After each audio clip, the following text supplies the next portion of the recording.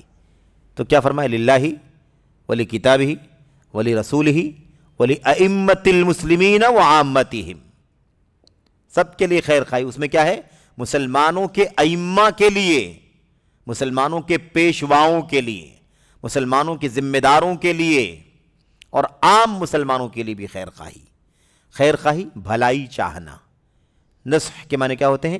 بھلائی چاہنا، اچھا چاہنا، اچھا ہو جائے، بھلا ہو جائے، فائدہ آپ کو حاصل ہو، نقصان نہیں چاہنا بلکہ فائدہ چاہنا، یہ ہے خیر خواہی، بھلائی چاہنا۔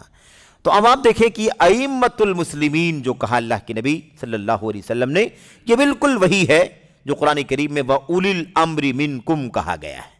وَأُولِي الْأَمْرِ مِنْكُمْ، اس سے مراد العلماء والامراء، امراء اور علماء، مسلمانوں کے نظام اور سسٹم کو دیکھنے والے قائدین، اور مسلمانوں کے کو علمی اور دینی رہنمائی کرنے والے قائدین، یہ پیشوا ہیں دونوں، جو نظام اور نظام زندگی اور ایسی اقتدار اور سیاست ہے نا، یہ دیکھنے والے جو لوگ ہیں یہ بھی ولی امر ہیں، اور ان سے پہلے امت کے علماء جو ان کو بھی رہنمائی کرنے والے ہیں کہ انہیں نظام حکومت کیسے چلانا چاہیے، یہ ولی امر ہے، بلکہ ولی امر سے بھی زیادہ اونچا درجہ ہے ان کا، یا مقدم ہے یوں آپ کہہ سکتے ہیں درجے کے اعتبار سے۔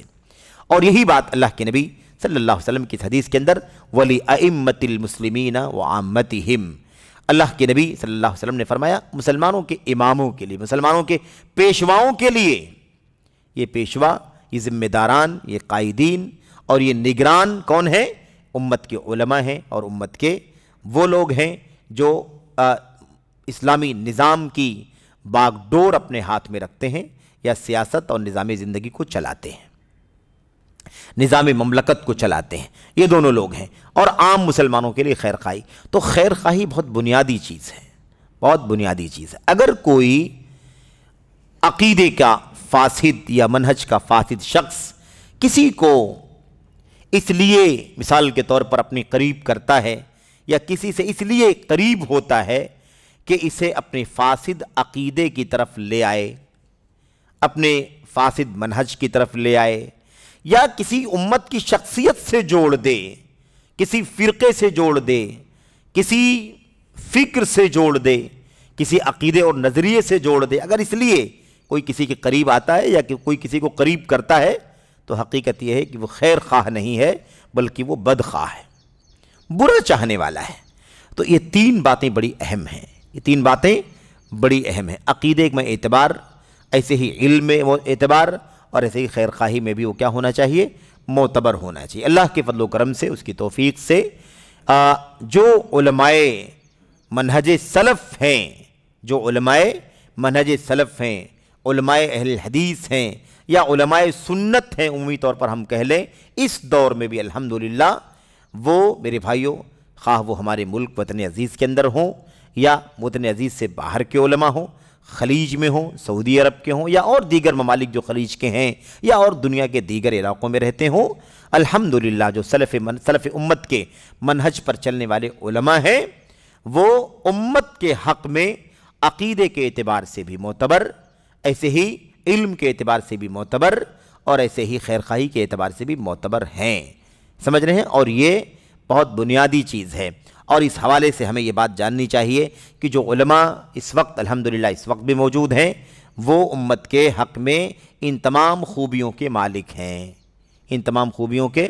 مالک ہیں، اور وہ امت کو کسی بھی ایسے موقع پر جو نازک موقع ہو، یا کسی کوئی ایشو پھیلا ہوا ہو، کوئی نازلہ آ جائے، ہنگامی کوئی مسئلہ درپیش ہو جائے، تو ایسی صورت میں ان کی باتیں، ان کی رہنمائیاں، یا ان کے فیصلے، ان کے فتوے، یہ اللہ کے فضل و کرم سے بہت زیادہ معتبر ہوتے ہیں، اور انہی کو ہمیں حرز جان بنانا چاہیے، یعنی اسی کو اپنے گلے لگانا چاہیے، کیونکہ وہ امت میں عقیدے کے اعتبار سے بھی معتبر ہیں، علم کے اعتبار سے بھی بہت بلند پایہ ہیں، اور امت کی خیرخواہی کے حوالے سے بھی ان سے زیادہ کوئی خیرخواہ آپ کو نہیں ملے گا۔ اسی طرح سے ایک چیز اور بھی ہے، وہ فتنوں کے حالات میں اسے کہا جاتا ہے، وہ یہ ہے کہ علماء جو ہیں ان تمام خوبیوں کے ساتھ ساتھ اس ایک اور خوبی سے آراستہ ہوں کہ وہ دنیا کے حالات، دنیا کے مسائل پر گہری نظر رکھنے والے بھی ہوں۔ تو الحمدللہ جو علماء ہیں وہ سلفی منہج کے علماء اہل الحدیث جو ہیں یا سلف کے منہج پر کام کرنے والے، میدان دعوت کے، میدان خطابت کے یا تصنیف و تالیف کے جو بھی علماء ہمارے ہیں، الحمدللہ وہ امت کے مسائل کو گہرائی سے سمجھتے ہیں، اور امت کے اندر جو حالات ہیں عالمی طور پر اس پر بھی گہری نظر رکھتے ہیں۔ اسی لیے اگر وہ کسی مسئلے کا جواب دینے میں تاخیر کریں، کسی مسئلے کو اگر وہ ڈیلے کریں، یا کسی نازلہ کے موقع پر یعنی ہنگامی پیش آنے والے مسئلے میں اگر توقف کرتے ہیں، تو نہ تو وہ بزدلی ہے، نہ تو وہ لا علمی ہے، اور نہ تو وہ کہہ لیجئے کہ وہ بیداری کے خلاف ہے۔ ایسی کوئی بات نہیں ہے، بلکہ وہ ان کا تقویٰ ہے، اللہ کا خوف ہے، اللہ کی خشیت ہے، اور امت کے حق میں ذمہ داری کا احساس ہے کہ توقف کر کے جب تک حالات پر اچھی نظر نہ ہو جائے، اور کسی بھی مسئلے کے ما لہ ما علیہ کو، اس کے مثبت کو، اس کے منفی کو، اور اس کے حوالے سے جو پروپیگنڈے ہیں، سازشیں ہیں، جو راز کی چیزیں ہیں جو عام لوگ وہاں تک نہیں پہنچ سکتے، جب تک وہ اس کی گہرائی تک نہیں پہنچ جاتے تب تک وہ مسائل میں رہنمائی کرنے سے گریز کرتے ہیں، تاکہ سوال کا جواب دینے میں یا مسائل میں رہنمائی کرنے میں جلد بازی نہ ہو جائے، ورنہ بعد میں آخر ہوتا وہی ہے کہ آدمی کو تراجع کرنا پڑتا ہے۔ لیکن ان سب کے باوجود بھی اگر بحیثیت بشر اور انسان ان سے کوئی غلطی، کوئی چوک ہو جاتی ہے تو وہ رجوع کرنے میں تاخیر نہیں کرتے ہیں۔ تو جلد بازی نہیں کرنا چاہیے، جلد بازی نہیں۔ اللہ کے نبی صلی اللہ علیہ وسلم کی حدیثوں کے اندر الحلم والاناہ کا ذکر آیا ہوا ہے، تو یہ بات بہت اہم ہے اس کے اندر کہ کسی بھی معاملے میں سنجیدگی، متانت، ٹھہراؤ ہونا چاہیے، عجلت، ایموشن اور جذباتیت اور عاطفے کی بنیاد پر کوئی چیز نہیں ہونی چاہیے۔ یہ چیز انسان کے لیے خطرناک ہوتی ہے۔ دیر صحیح لیکن مسئلہ درست ہونا چاہیے، یہ اصول ہے نبی کریم صلی اللہ علیہ وسلم کی سنت کا، اور آپ کا منہج ہے، آپ کے صحابہ کا منہج ہے۔ آخر صحابہ کیوں مسائل کا جواب دینے میں توقف کرتے تھے، اپنے دوسرے بھائی کے حوالے کرتے تھے، وہ تیسرے بھائی کے حوالے کرتا تھا، اور پھر وہ مسئلہ گھوم کر کے پہلے کے پاس کیوں آ جایا کرتا تھا؟ جیسا کہ ابن ابو لیلہ کی روایت میں یہ بات آئی ہوئی ہے کہ ادرکت 120 من الصحابہ، میں نے 120 صحابہ کو پایا کہ ان سے مسائل پوچھے جاتے تھے تو وہ اتنا ڈرتے تھے مسائل کا جواب دینے میں کہ وہ اپنے بھائی کو ٹال دیتے تھے، فلاں سے پوچھ لو، فلاں سے پوچھ لو، مجلس میں وہ بھی موجود ہیں، ان سے پوچھ لو۔ ہر ایک اپنے سے بڑا دوسرے کو سمجھتا تھا، اس لیے جواب دینے سے توقف کرتا تھا، تاکہ وہ جواب دینے میں اگر کوئی چوک ہوئی تو اس کی ذمہ داری میری گردن پر نہ آ جائے۔ بہرحال تو یہ تین جو الفاظ ہیں نا بہت زیادہ اہم ہیں۔ اس کے بعد کہتے ہیں کہ اس میں معتبر ہوں اور قابل اعتبار ہوں، قابل اعتماد ہوں۔ اب یہ ایک بہت بڑا مسئلہ ہے کہ قابل اعتماد ہونے کا فیصلہ ہم کیسے کریں گے؟ قابل اعتماد ہونے کا فیصلہ ہم کیسے کریں گے؟ کچھ باتیں تو اصولی ہیں کہ کس کو اسلام کے اندر قابل اعتماد مانا گیا ہے، یا امت کے علماء کس کو قابل اعتماد مانتے ہیں، وہ باتیں نیچے آ رہی ہیں حاشیے میں۔ لیکن کسی بھی دور میں، جیسے یہ دور ہے، تو اس دور میں ہم کیسے طے کریں کہ کون سے قابل اعتماد علماء ہیں، معتمد علماء کون ہیں؟ تو اس کی رہنمائی بھی انشاءاللہ تبارک و تعالی حاشیے کے ذریعے سے ہمیں ہو جائے گی کہ ہم یہ فیصلہ کیسے کر سکتے ہیں کہ ہمارے اس دور میں معتمد لوگ کون ہیں، قابل اعتماد علماء کون ہیں۔ اچھا، پھر اس کے بعد دوسری بات سمجھاتے ہیں، مبتدی طلبہ کو نصیحت ہے نا، یہ مبتدی طلبہ کو نصیحت ہے، ایک بات ہو گئی۔ دوسری بات کہتے ہیں پہلے مختلف فنون کے مختصرات کو، اور یہ سوال کا جواب لمبا ہے، اس کے بعد اگلی جو بات ہے وہ صفحہ نمبر 283 پر ہے، صفحہ نمبر 283 پر کہتے ہیں کہ پہلے کیا کرے، پہلے کیا کرنا چاہیے اس کو؟ مختلف فنون کے مختصرات کو حفظ کرنا شروع کریں۔ یہ مبتدی طلبہ کو نصیحت ہے جو ابھی طلب علم طالب علمی شروع کی ہے، علم حاصل کرنا جن لوگوں نے شروع کیا ہے بالکل ابھی، ایسے لوگوں کو نصیحت ہے کہ پہلے انہیں علم کہاں سے شروع کرنا ہے حاصل کرنا؟ مختصرات کو حفظ کرا جائے، حفظ کیا جائے۔ ہر فن کی مختصرات، عقیدہ ہے، عبادت ہے، احکام ہے، مثال کے طور پر ہر فن میں کیا کرنا ہے؟ مختصرات کو ازبر کرنا ہے، یعنی بائی ہارٹ کر لینا ہے۔ اس کے بعد استاذ کی نگرانی میں اس کو سمجھنا ہے۔ یہ مبتدی طلبہ کو نصیحت ہے۔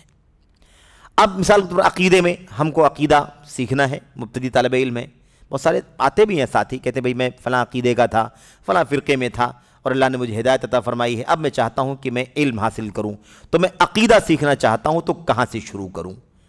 تو اس کا ضابطہ کیا ہے؟ عقیدے کے فن میں، عقیدے کے علم میں جو مختصر رسالے، مختصر کتابیں، کتابچے ہے نا، جو چند اوراق پر مشتمل ہوتے ہیں، سب سے پہلے ان کو یاد کر لیا جائے۔ مثال کے طور پر الاصول الثلاثہ کو یاد کر لیا جائے، القواعد الاربعہ کو بعد میں یاد کر لیا جائے، ہے نا، مثال کے طور پر ایسی اور بھی کتابیں ہیں، پھر آگے بڑھیں گے تو کتاب التوحید ہے، اس کو یاد کر لیا جائے۔ جیسا کہ عام طور پر عرب دنیا کے اندر، خلیج میں، خاص طور پر سعودی عرب وغیرہ کے اندر الحمدللہ اسی ضابطے پر علم حاصل کرنے کا سلسلہ عام طور پر چلتا ہے۔ اس کو حفظ المتون کہتے ہیں، متون کو حفظ کرنا۔ اس کا چلن ہمارے یہاں بہت کم ہے۔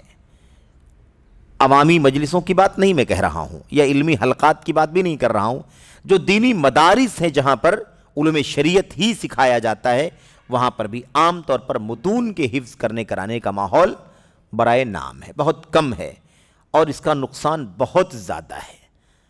ہم قرآن کریم کو ازبر کر لیتے ہیں، کسی بھی موقع پر قرآن کریم کی آیتیں ہمیں یاد ہوتی، ہم پڑھتے ہیں کہ نہیں پڑھتے ہیں، اسے کوٹ کرتے ہیں، اس کی تفسیر پڑھا ہوا ہے، اس کی تفسیر پیش کر دیتے ہیں۔ کتنی آسانی سے ہم کسی مسئلے کا جواب اللہ کے کلام کی آیات کی روشنی میں پیش کر دیتے ہیں۔ حدیث رسول ہمیں یاد ہے، حدیث رسول کو کسی مسئلے میں پڑھ کر کے ہم دلیل پیش کر دیتے ہیں، اور اس کے بعد اس کی جو شرح ہے اسے پیش کر کے ہم اپنی دلیل کو مؤکد کر دیتے ہیں۔ ایسے ہی اگر عقیدے کے باب میں اور دیگر علوم کے باب میں اگر مختصرات کو یاد کر لیا جائے تو علوم بالکل اکٹھا ہو جاتے ہیں، قریب آ جاتے ہیں، قریب آ جاتے ہیں۔ اب مثال کے طور پر توحید الوہیت ہے، توحید ربوبیت ہے، اسماء و صفات ہے، یا مثال کے طور پر اسماء و صفات کے قواعد ہیں، اگر ہم نے اسے بائی ہارٹ کر لیا، ازبر کر لیا اسے، تو ایسی صورت میں اب ہمارے پاس ہمیشہ ہی ہے نا وہ موجود ہے، اور جب ہم چاہیں گے تو اس کے ایک جملے کو، ایک پیراگراف کو، ایک لائن کو، ایک عبارت کو ہم یوں پڑھ کر کے اس کی ساری باتوں کو ہم فوراً کیا کر لیں گے؟ مستحضر کر لیں گے، یعنی حاضر کر لیں گے، اس کو قریب کر لیں گے، یعنی ذہن میں لے آئیں گے، اور اس کے بعد اس کی روشنی میں لوگوں کو رہنمائی کر دیں گے کہ اس باب میں سلف امت کا عقیدہ کیا تھا۔ یہ عام طور پر ہمارے یہاں بہت کم ہے۔ مسابقات، مسابقوں وغیرہ کے ذریعے سے، کمپٹیشن وغیرہ کے ذریعے سے طلبہ کو بعض متون یاد کرائے جاتے ہیں، لیکن جو ماحول عرب دنیا کے اندر ہے وہ بہت کم ہے۔ اس وقت مدینہ طیبہ کے اندر، مسجد نبوی کے اندر، شیخ عبد المحسن القاسم جو مسجد نبوی کے امام ہیں، اس محاذ کو یا اس بیڑے کو بہت بڑے پیمانے پر اٹھائے ہوئے ہیں، اور ان کا جو حلقہ ہوتا ہے مسجد نبوی کے اندر، وہاں وہ بیٹھ کر کے باقاعدہ طلبہ کو، جو حفظ المتون کے طلبہ ہیں، حفظ المتون کے طلبہ کو لے کر کے بیٹھتے ہیں، اور ان سے بستہ بستہ ہے نا، آدھا صفحہ، ایک صفحہ، ایک پیراگراف، دو پیراگراف، اسے باقاعدہ سنتے ہیں۔ متون کو حفظ کرانے کا انہوں نے بہترین حلقہ قائم کر رکھا ہے، اور جو اس طرح سے کسی بھی فن کے مختصرات ہیں، جیسا کہ شیخ نے کہا کہ مختصرات سے شروع کیا جائے، تو مختصرات جو متون ہیں فقہ میں، اصول فقہ میں، عربی زبان و قواعد میں، نحو میں، صرف میں، فرائض میں، اور اس کے علاوہ جو مثال کے طور پر عقیدے اور منہج کی بات ہے، تمام فنون پر انہوں نے متون کو اکٹھا کر کے، اس کے اعراب کو، اس کے حرکات کو، زبر زیر کو اچھی طرح سے درست کر کے اس کو باقاعدہ شائع بھی کیا ہے، اور یہ جو سافٹ کاپی جس کو ہم کہتے ہیں PDF، اس میں بھی اسے نشر کیا ہوا ہے۔ ہم طلبہ کو بھی چاہیے کہ ہم یہاں اپنے اپنے ملکوں میں، اپنے اپنے علاقوں میں بیٹھ کر ان متون کو یاد کریں، یاد کرتے رہیں، دھیرے دھیرے ایک اچھا خاصا ذخیرہ میرے بھائیوں متون کے حفظ کا بھی ہمارے پاس اکٹھا ہو جائے گا۔ اور متون کو یاد کرنے کا مطلب ہوتا ہے کہ پھر آپ کے پاس علم سمٹ کر کے اکٹھا ہو جاتا ہے۔ آپ جامع انداز میں متون کو یاد کر لیں گے تو شرح کے ذریعے سے وضاحت کر دیں گے۔ اس لیے کہا جاتا ہے من حافظ المتون فقد حاز الفنون، جس نے متون کو یاد کر لیا اس نے سارے فنون کو اپنے قبضے میں کر لیا، حاصل کر لیا۔ یہ بہت بنیادی طریقہ ہے۔ بہرحال شیخ مبتدی طلبہ کو، اچھا مبتدی طلبہ کو کیوں کہا؟ کیونکہ ابتدائے طلب میں، طلب علمی کی ابتدا میں چونکہ عمر کم ہوتی ہے اور یادداشت اچھی ہوتی ہے، اور اس کم عمری میں بڑی آسانی کے ساتھ جیسے طالب علم قرآن کو یاد کر لیتا ہے، احادیث کو یاد کر لیتا ہے، ایسے ہی متون کو بھی کیا کر لیتا ہے؟ یاد کر لیتا ہے، اور آسان ہوتا ہے اس کے لیے یاد کرنا، جبکہ بڑی عمر کے بعد یہ چیز مشکل ہو جاتی ہے۔ کہتے ہیں اور اپنے اساتذہ سے تھوڑا تھوڑا ان کی شرح سیکھیں۔ ہم ایک تو منہجی سوال کا جواب پڑھ رہے ہیں، ساتھ ساتھ یہ سیکھ رہے ہیں کہ ہمیں علم کیسے حاصل کرنا چاہیے۔ تو متون یاد کریں اور اس کے بعد اپنے اساتذہ سے تھوڑا تھوڑا ان کی شرح سیکھیں۔ اب یہ نہیں ہونا چاہیے کہ متن یاد کر لیا اور اس کے بعد شرح کرنے کے لیے سوشل میڈیا کا ذریعہ اختیار کر لیا، یہ چیز نہیں ہونی چاہیے۔ شاگردی ہونی چاہیے، اپنے استاذ کی نگرانی میں بیٹھ کر کے اس متن کی شرح کو پڑھیں۔ عقیدے کا متن ہو، فرائض کا متن ہو، ہے کہ نہیں، یا ایسے اصول فقہ ہو، اصول حدیث ہو، جرح و تعدیل ہو مثال کے طور پر، یا ایسے ہی اور بھی بہت ساری چیزیں ہیں، قرات وغیرہ کے جو قواعد ہیں تجوید کے، اس کے متون بھی یاد کر لیے جائیں، جیسا کہ شاطبیہ کے نام سے وہ متن موجود ہے، اشعار میں ہے، وہ بھی متون جو ہے نا، متون بھی دونوں طرح کے ہیں، اکثر تو نثر میں ہیں، اور اس کے بعد کچھ جو متون جو ہیں وہ باقاعدہ اشعار میں بھی ہیں، اور اشعار جب آدمی یاد کر لے گا تو اشعار کا یاد کرنا بھی آسان ہوتا ہے اور اس کا حفظ مضبوط بھی ہوتا ہے۔ اس لیے یہ بھی ایک طریقہ رہا ہے کہ ہمارے اسلاف نے بعض علوم کو نظم میں یعنی اشعار میں ڈھال دیا ہے۔ مثال کے طور پر ابھی مصطلح کی بات چل رہی تھی اصول حدیث کی، البیقونیہ کے نام سے، المنظومۃ البیقونیہ، 34 اشعار میں اصول حدیث، 34 اشعار میں اصول حدیث کو مصطلح کہتے ہیں، یہی صحیح ضعیف ہے نا، اور ساری جو اصول قواعد ہیں اس کو انہوں نے 34 اشعار میں مختصراً بیان کر دیا ہے۔ ایسے اور اوپر جائیں گے تو اور زیادہ اشعار میں، اور زیادہ اوپر جائیں گے تو اور اشعار میں، سمجھ رہے ہیں؟ ایسے عربی زبان کے قواعد ہیں، آپ دیکھ رہے ہیں ابن مالک کی کتاب ہے، ابن عقیل کی شرح ہے وغیرہ۔ تو یہ جو ساری چیزیں ہیں نا، یہ بہت زیادہ مفید ہیں، اور طالب علم کے پاس ایک اچھا خاصا ذخیرہ متن یاد کرنے کی وجہ سے اکٹھا ہو جاتا ہے۔ متن یاد ہو گیا تو اس کے بعد صرف شرح کی ضرورت ہے، تو متن یاد کریں اور شرح اس کی ہے نا اپنے اساتذہ سے سیکھیں، بالخصوص تعلیمی مدارس اور شریعت کالجز کے مقررہ نصاب کو ازبر کریں۔ یہ خاص مشورہ ہے، خاص رائے ہے کہ جو دینی مدارس کے اندر جو نصاب ہوتا ہے، سلیبس، اسے یاد کرنا سب سے زیادہ مفید ہے۔ کیوں معلوم آپ کو؟ اس لیے کہ وہ جو نصاب مدارس کے اندر طے کیا جاتا ہے، اس کو طے کرنے والے یا اس کو تیار کرنے والے، اب آپ اپنے ماحول کو نہ دیکھیں، آج ہمارے جو ہندوستان کے اپنے جو مدارس ہیں، ان مدارس کے اندر عام طور پر جو کتابیں ہمارے علماء کی ہیں ماضی سے حاضر تک، انہی کتابوں کو یوں اٹھا کر کے ڈال دیا گیا ہے۔ یہ بات سعودی عرب کے ماحول میں ہو رہی ہے۔ وہاں انہوں نے کیا کیا ہے؟ یہ صرف عقیدہ ہے، تو عقیدہ پہلی کلاس، دوسری، تیسری، چوتھی، پانچویں ہے نا، اور آگے جائیں گے، پھر اس کے بعد مثال کے طور پر متوسطہ ختم ہو جائے گا، ابتدائیہ ختم ہو جائے، ابتدائیہ کے بعد متوسطہ، متوسطہ کے بعد پھر ثانویہ، ثانویہ کے بعد پھر کلیہ، کلیہ کے بعد پھر ایم اے اور پی ایچ ڈی وغیرہ کی ڈگری بھی دی جاتی ہے۔ تو یہ جو شروع والی جو کلاسیں ہیں نا، شروع والی کلاسیں متوسطہ کی، اس سے پہلے ابتدائیہ کی، خاص طور پر ثانویہ کی، ان کلاسوں کے لیے عقیدے کے موضوع پر مثال کے طور پر باقاعدہ کلاس وائز نصاب ایک بہت بڑی کمیٹی نے، بہت بڑی ٹیم نے تیار کیا ہوا ہے۔ تو اگر اس کو یاد کر لیا جائے تو اس سے زیادہ مفید ہمارے لیے کچھ بھی نہیں ہو سکتا، کیونکہ وہ بستہ ایک دم شروع والی کلاس کے لیے اتنا متن ہے، اگلے والی مرحلے میں اس سے کچھ زیادہ، اس کے بعد اس سے کچھ زیادہ، اور زیادہ کے علاوہ جو موضوعات اور جو اس کے سبجیکٹ ہیں، یعنی جو اس کے اجزاء ہیں، اس کو پورے طور پر ان سالوں میں کور کر لیا جاتا ہے۔ تو اگر ان کو یاد کر لیا جائے تو یہ بہت بڑا کام ہو جائے گا۔ طلبہ کے لیے زیادہ آسان ہے کہ اپنی اپنی کلاسوں کے متون کو یاد کرتے جائیں، اگلی کلاس میں جائیں تو ان متون کو یاد کریں، اس کے اوپر کی کلاس میں جائیں تو اس کو یاد کر لیں، ایسے یاد کرتے جائیں تو یہ مسئلہ کیا ہوگا، بڑی آسانی سے حل ہو جائے گا۔ کیونکہ ان مدارس میں تدرج کے ساتھ طے کردہ نصاب میں طالب علم کے لیے بڑا خیر ہے۔ تدرج یعنی وہی بستہ بستہ ہے نا، ہر اگلی کلاس میں اس کے اوپر کا نصاب، اس کے اوپر والی کلاس میں اس سے زیادہ، یعنی سہل تر، اس کے بعد سہل، سہل کے بعد معمولی مشکل، اس کے بعد اور زیادہ مشکل، کلاس وائز اس کو مرتب کیا گیا ہے۔ تو اس کو یاد کرنے سے طالب علم کو بہت اچھا یاد کرنے میں بہت زیادہ خیر ہے، کہتے ہیں طالب علم کے لیے۔ کہتے ہیں اور اگر طالب علم ان نظامی مدارس میں علم حاصل نہ کر رہا ہو، یہ جو بات چل رہی تھی یہ مدارس نظامیہ کی بات چل رہی تھی، جہاں کلاس وائز باقاعدہ تعلیم ہوتی ہے اور مرحلہ وائز بھی، یعنی بالکل روضۃ الاطفال ہے جس کو ہم نرسری وغیرہ کہتے ہیں، پھر اس کا ابتدائیہ ہے، ابتدائیہ کے بعد متوسطہ ہے، متوسطہ کے بعد ثانویہ ہے، تو کلاس وائز اسی کو نظامی تعلیم کہا جاتا ہے۔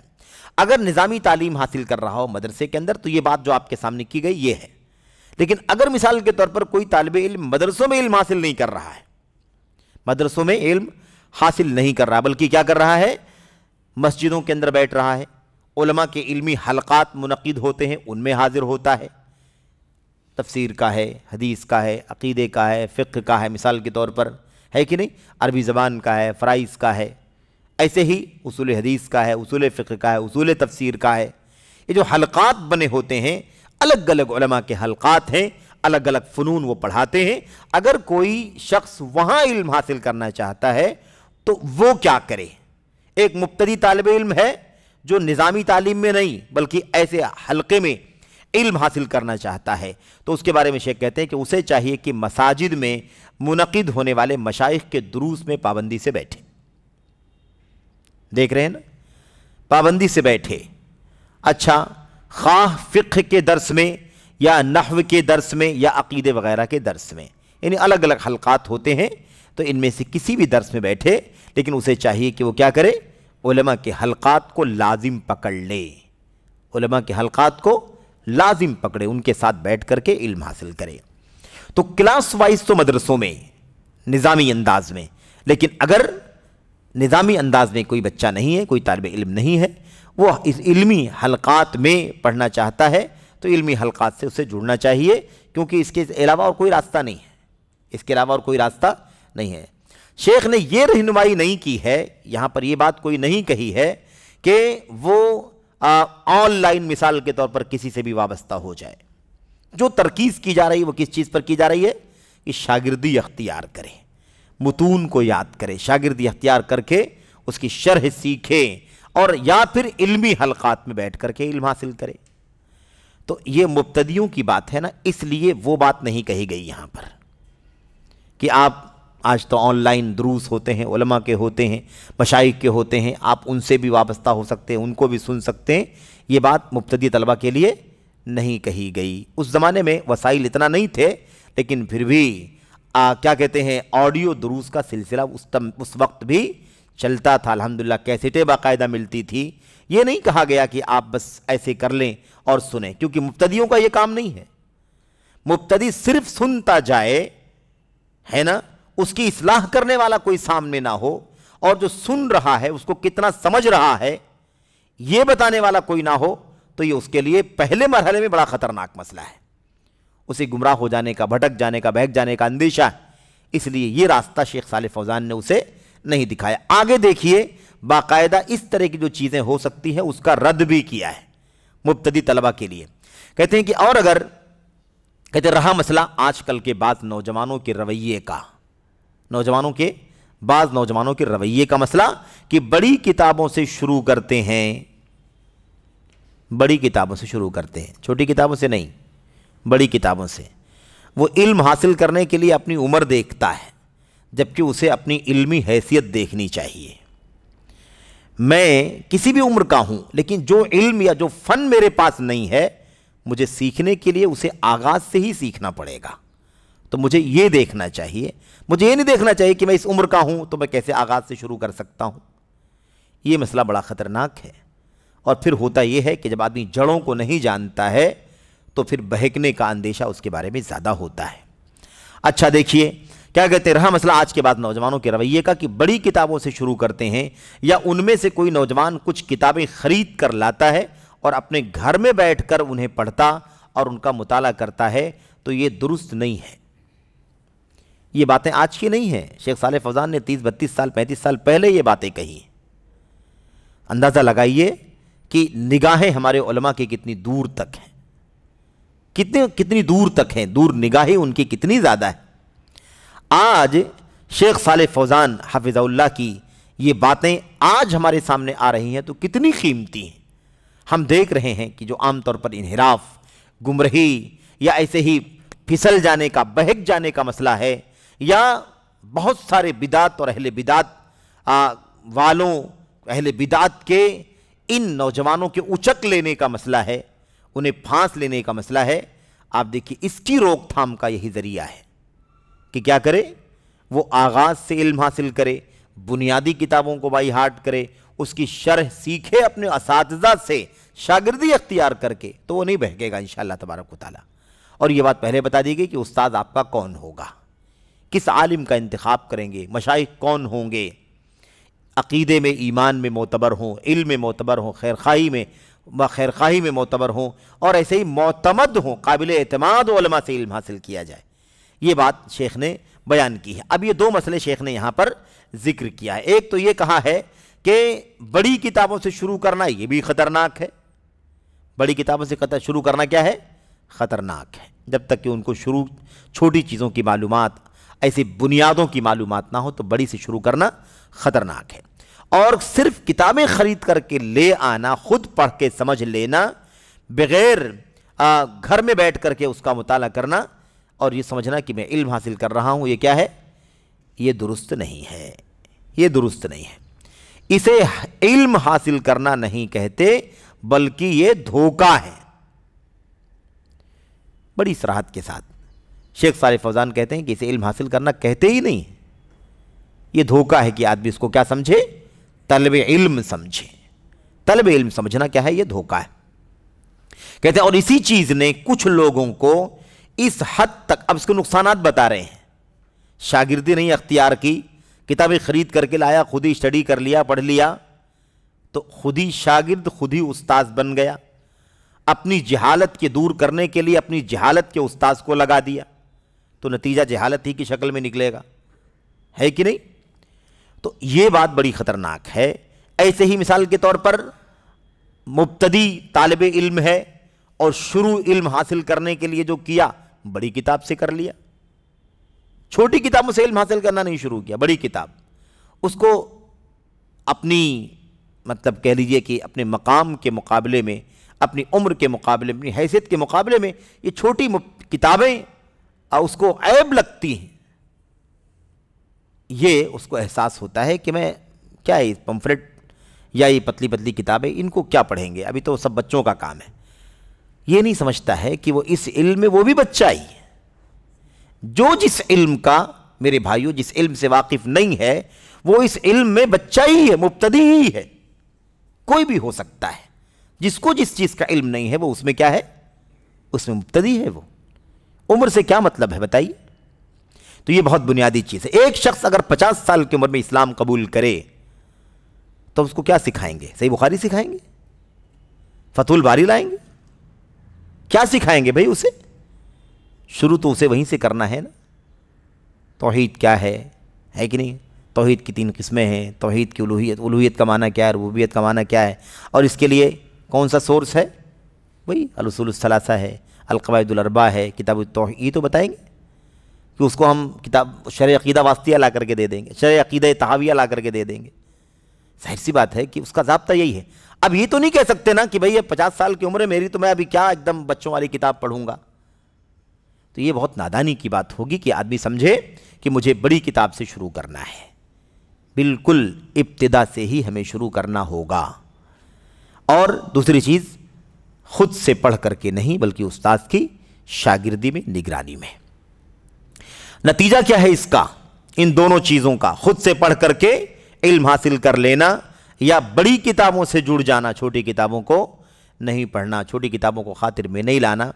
کہتے ہیں اسی چیز نے کچھ لوگوں کو اس حد تک جری کر دیا ہے کہ وہ علمی مسئلے میں زبان کھولتے ہیں، علمی مسئلے میں جس میں مطلب علم سے باہر نکل کر کے اپنی منمانی کسی رائے کا کوئی اختیار نہیں ہوتا ہے، کوئی دنیوی مسئلہ نہیں ہے، کوئی ٹیکنیکل مسئلہ نہیں ہے کہ ہر آدمی اپنی رائے دے، اپنی عقل کو داخل کرے، بلکہ وہ کیا ہے؟ علمی مسئلہ ہے۔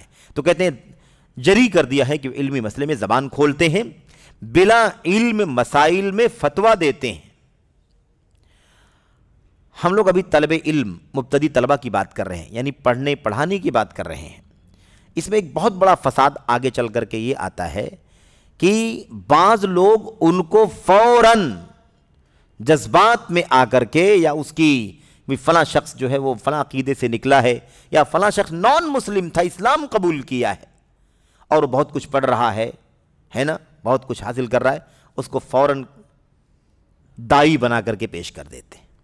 اس کو کوئی ممبر دے دیتا ہے کہ خطبہ دینا شروع کر دے، اس کو کوئی اسٹیج دے دیتا ہے کہ وہ یہاں سے لوگوں کو نصیحت کرنا شروع کر دے۔ بھئی جذبات کا نام تو علم نہیں ہے، وہ قریب آ رہا ہے، قریب آیا ہے، الحمدللہ آیا ہے، علم حاصل کرنے دو، سیکھنے دو، مضبوطی آنے دو، اور اس قابل وہ ہوگا کہ دعوت کے میدان میں وہ باہر آئے اترے، تو انشاءاللہ تبارک و تعالیٰ علماء اس کا بھی فیصلہ کر کے اسے وہ حق بھی دیں گے۔ لیکن یہ کتنی خطرناک بات ہے کہ ایک آدمی ابھی تھوڑی سی اصلاح ہوئی اور اس کو ممبر دے دیا، اس کو اسٹیج دے دیا۔ بہت سارے مطلب ریورٹ لوگوں کو جو نئے مسلم ہیں، ابھی کچھ معلومات تھوڑی بہت ہوئی ہے، اور یہ بتانے کے لیے کہ ماشاءاللہ مسلمان ہوئی ہیں، تو اب وہ تقریر بھی کریں گے، نصیحت بھی کریں گے، خطبہ بھی دیں گے، درس بھی دیں گے۔ کتنی نادانی کی بات ہے۔ یا ایسے ہی مثال کے طور کوئی اور شخص ہے جو کسی اور فرقے میں تھا، کسی بدعت کی راہ پر چلتا تھا، اللہ نے اسے سنت کی راہ دکھائی اور وہ سلف امت کی راہ پر آ گیا، تو ابھی آ کر کے اسے کتنے دن ہوئے ہیں، ابھی کتنی علمی مضبوطی آئی ہے، کتنی گہرائی اس کے اندر ابھی علم کے اعتبار سے آئی ہے۔ اس کا اعتبار نہ کیا جائے، اسے ممبر دے دیا جائے، اسٹیج دے دیا جائے، یہ کس قدر نادانی ہے، کس قدر خطرناک قدم ہے۔ اسے علم کی راہ میں چلنا ہے، ابھی وہ طلب کی مرحلے میں ہے، نہ کہ وہ سکھانے کے مرحلے میں۔ کہتے ہیں کہ بلا علم اللہ کی بابت، بلا علم مسائل میں فتویٰ دیتے ہیں، اور بلا علم اللہ کی بابت زبان درازی کرتے ہیں۔ اللہ کے بارے میں اللہ کی طرف سے کوئی ایسی بات بولتے ہیں جو اللہ تبارک و تعالیٰ نے نہیں بولی۔ یعنی کیا مطلب؟ یہ حلال ہے، یہ حرام ہے، یہ جائز ہے، یہ ناجائز ہے، یہ بات بولنا اللہ تبارک و تعالیٰ پر زبان درازی کرنا ہے، کیونکہ ان کے علم کی کوئی بنیاد ہی نہیں ہے۔ بنیاد چاہیے، تب اس پر دیوار کھڑی ہوگی، تب اس پر عمارت قائم ہوگی۔ عمارت ہی نہیں، بنیاد ہی نہیں تو عمارت کہاں سے کھڑی ہوگی؟ اس لیے یہ خطرناک مسئلہ ہے۔ کہتے ہیں اس لیے علمی حلقات میں علماء کے سامنے زانوِ تلمس طے کرنا ضروری ہے، یعنی گھٹنے موڑ کر بیٹھنا ضروری ہے، اور صبر و تحمل سے کام لینا ناگزیر ہے، یعنی اس کے بغیر چارہ نہیں ہے۔ صبر کرنے کی ضرورت ہے، وقت لگانا ضروری ہے، تب جا کر کے علم حاصل ہوگا۔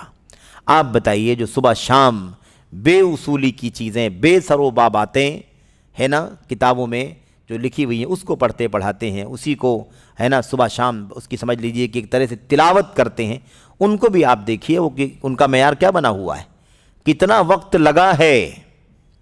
تبلیغی بھائی ہمارے کیا کہتے ہیں؟ کتنا وقت لگا ہے، کتنے دن آپ نے وقت لگایا ہے۔ تو آپ گویا کہ معیار ان کے ہاں کیا ہے؟ وقت جتنا زیادہ لگایا ہوگا اتنا معتبر ہوگا وہ۔ اب اس سے قطع نظر کہ وہ کس چیز میں وقت لگا رہے ہیں، لیکن ان کے ہاں اپنے نصاب کے اعتبار سے یہ چیز ہے کہ نہیں ہے؟ کتنا وقت لگا ہے آپ کا؟ یہ پہلا سوال ہوتا ہے۔ اس کے بعد وہ طے کرتے ہیں کہ آپ کا معیار کیا ہے، اب آپ کس لائق ہیں۔ تو یہ بہت بنیادی چیز ہے، اس لیے پہل وہ صرف اعلان کرنے کے لیے ہی کھڑا کرتے ہیں۔ اعلان کر دو کہ جماعت آئی ہے نا، اور دین کی باتیں ہوں گی، اتنا اسی کی مشق ہوتی ہے۔ پھر اس کے بعد وہ کتنی بار نکلا، ایک بار، دو بار ہے نا، سال میں، مہینے میں، اور کتنے سال سے ہے وہ، اس کی بنیاد پر وہ طے کرتے ہیں کہ یہ کس علم کے مقام پر پہنچ چکا ہے یا کس قابل ہو چکا ہے۔ تو میرے بھائیو، اگر یہ معیار ان لوگوں کے یہاں موجود ہے جہاں بنیاد ہی صحیح نہیں ہے، تو آپ بتائیے کہ یہ صحیح اصولوں کا علم حاصل کرنے کے لیے یہ چیز کتنی اہم ہو سکتی ہے۔ اس کا خیال کرنا ہمیں ضروری ہے۔ امام شافعی رحمۃ اللہ علیہ نے کیا خوب کہا ہے، ایک شعر ان کا ہے، وَمَن لَمْ يَذُقْ ذل التعلم ساعتن تجرع کأس الجہل طول حیاتی. اصولی بات ہے یہ جو ایک شعر میں ڈھال دیا ہے امام شافعی. امام شافعی کے اشعار بھی بہت قیمتی ہیں. امام شافعی کا دیوان ہے اپنا دیوان الامام الشافعی، غضب کے اشعار ہیں. جیسا ان کا شغف تھا سنت سے، اس کی پوری چھاپ ان کے اشعار میں دکھائی دیتی ہے. کہتے ہیں جو تھوڑی دیر شاگردی کی ذلت کا مزہ نہیں چکھے گا وہ عمر بھر جہالت کا کڑوا گھونٹ پیتا رہے گا. تو بہت ضروری ہے، بہت ضروری ہے. اچھا افسوس یہ ہے کہ یہ اصول اگر سمجھ میں نہیں آتا ہے نا، یا اصول کوئی نہیں سمجھتا ہے، تو صبح شام زندگی بھر تانے سننا برداشت کر لیتا ہے، لیکن وہ اس سے رجوع کرنے کے لیے تیار نہیں ہوتا ہے. اور جڑ کیا ہے؟ یہی جہالت، شاگردی نہ کرنا، اختیار کرنا، استاذ کے سامنے بحیثیت طالب علم نہ بیٹھنا، اس کو برداشت نہیں کرتا ہے. وہ اس کو اپنے لیے ذلت سمجھتا ہے کہ کتنی چھوٹی بات ہوگی کہ میں استاذ کے سامنے بیٹھوں. اب وہ اپنی دنیا کی ڈگریوں کو آڑے لاتا ہے دین کا علم حاصل کرنے کی راہ میں. طالب علمی اختیار کرنے سے اس لیے بھاگتا ہے کیونکہ وہ ڈاکٹر ہے. کیسے وہ طالب علمی اختیار کرے؟ وہ انجینئر ہے، کیسے وہ طالب علمی اختیار کرے؟ وہ وکیل ہے، وہ جج ہے، وہ فلاں ہے. وہ سوچتا ہے کہ میں اتنی اونچی ڈگری کا حامل ہوں، میں کیسے کسی کی شاگردی اختیار کر سکتا ہوں؟ میں تو چھوٹا ہو جاؤں گا. اب اسی کے نتیجے میں وہ زندگی بھر خود جہالت میں زندگی گزارتا ہے، لوگوں کو جہالت کی بنیاد پر فتوے دیتا ہے، مسائل بتاتا ہے، اور ہر طرف سے تانے بھی سنتا رہتا ہے. لیکن وہ جو طالب علمی اور شاگردی کی ہے نا جو ذلت ہے، یعنی کیا مطلب؟ چھوٹا بن کر کے بیٹھنا، اسے برداشت نہ کرنے کی وجہ سے، اس کے لیے صبر و تحمل نہ کرنے کی وجہ سے وہ زندگی بھر کیا ہوتا ہے؟ کڑوا گھونٹ پیتا رہتا ہے جہالت کا. تو امام شافعی رحمۃ اللہ نے اپنے اشعار میں یہ بات کہی. بہرحال یہ بات تو، یہ سوال کا جواب تو ہو گیا. اب اس کے بعد جو اس میں جو حاشیہ ہے وہ بہت ہی زیادہ اہم ہے، بنیادی ہے. انشاءاللہ تبارک و تعالی ہم اسے اگلے سیشن میں پڑھ لیں گے. اللہ سے دعا کرتے ہیں کہ اللہ تبارک و تعالی ہمیں جو اصول اور جو نصیحتیں کتاب و سنت کے دائرے میں شیخ صالح فوزان نے ہمیں دی ہیں، خاص طور پر مبتدی طلبہ کو، اللہ تبارک و تعالی ان نصیحتوں کو ہمیں سمجھنے کی توفیق عطا فرمائے. مبتدی طلبہ سے مراد ہرگز کوئی یہ نہ سمجھے کہ اس سے مراد چھوٹی عمر کا بچہ ہے. عمر چھوٹی ہو یا عمر بڑی ہو، وہ علم میں اسٹارٹ میں آیا ہے یا درمیان میں پہنچ چکا ہے یا منتہی ہو چکا ہے، اس کا اعتبار ہے. کسی بھی عمر میں ہو، لیکن اگر یہ علم دین اور علم شریعت، علم عقیدہ، علم منہج اس کے لیے نیا ہے، یا اس میدان میں اس طلبے اس علم کے حصول میں اگر وہ مبتدی ہے تو اسے مبتدی ہی مانا جائے گا، گرچہ کہ وہ عمر میں زیادہ کیوں نہ ہو. اسی لیے الحمدللہ علم کے حاصل کرنے کی کوئی عمر نہیں ہے، کوئی عمر نہیں ہے علم حاصل کرنے کی. اللہ تبارک و تعالیٰ جب جس کو توفیق دے تب وہ علم حاصل کرے. وہ 50 سال، 60 سال، 70 سال، 80 سال کی عمر میں بھی ہو سکتا ہے، اور اس میں ہرگز کوئی عیب کی بات نہیں ہے. شاگردی اختیار کرنا یہ عیب نہیں ہے. علم اور اہل علم کی قیمت اتنی اونچی ہے کہ شاگردی اختیار کرنا سعادت کی بات ہے یہ. تو اللہ سے دعا ہے کہ اللہ تبارک و تعالی ہمیں اور آپ کو اس کی توفیق عطا فرمائے. آمین رب العالمین. وصلی اللہ وسلم وبارک علی نبینا محمد وعلی آلہ وصحبہ اجمعین. السلام علیکم ورحمۃ اللہ وبرکاتہ.